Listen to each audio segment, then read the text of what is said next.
Students السلام علیکم، welcome to fine four channel. کیسے ہیں آپ سب؟ ٹھیک ہیں اسٹوڈینٹس؟ آج کی ویڈیو لیکچر کے حوالے سے نہیں بلکہ 25 دسمبر کے حوالے سے آج کی ویڈیو ہے۔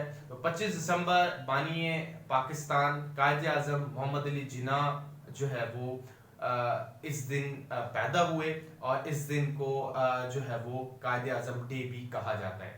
تو قائد اعظم محمد علی جناح رحمۃ اللہ تعالی علیہ 25 دسمبر 1876 کو جو ہے وہ کراچی میں پیدا ہوئے۔ ابتدائی تعلیم اسٹوڈنٹس قائد اعظم محمد علی جناح نے سندھ مدرسۃ الاسلام سے حاصل کی، پھر اعلیٰ تعلیم کے لیے لندن تشریف لے گئے۔ وہاں بار ان لا کے اندر انہوں نے گریجویشن کیا، اور جب انہوں نے گریجویشن کیا تو قائد اعظم محمد علی جناح کی عمر صرف 19 سال تھی۔ اس کے بعد پھر پروفیشن کا آغاز کر دیا اور وہیں وکالت کے فرائض جو ہے وہ انجام دیے۔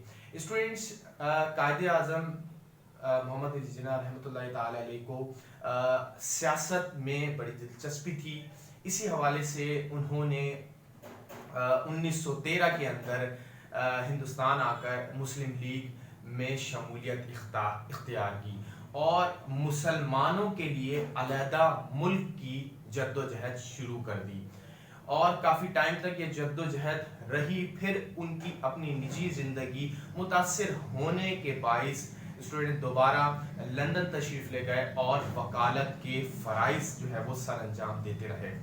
پھر اس کے بعد وقت گزرتا گیا اور یہاں پر ہندوستان میں مسلمانوں کے لیے علیحدہ ملک کی ضرورت تھی، اور اسی دوران پھر علامہ اقبال رحمۃ اللہ تعالی علیہ نے قائد اعظم محمد علی جناح سے رابطہ کیا اور دوبارہ ہندوستان آ کر مسلمانوں کے لیے ایک علیحدہ ملک کی جد و جہد میں حصہ لینے کی دعوت دی۔ قائد اعظم محمد علی جناح رحمۃ اللہ تعالی علیہ دوبارہ ہندوستان تشریف لائے اور مسلمانوں کے لیے علیحدہ ملک کی جد و جہد میں جو ہے وہ شامل ہو گئے، اور پھر جد و جہد کرتے ہوئے یہاں تک کہ 23 مارچ 1940 کے اندر جو ہے وہ ریزولوشن پاس کیا، جس کو ہم قرارداد پاکستان کہتے ہیں، جو مینار پاکستان پہ ہوا، جو بہت مشہور ہے۔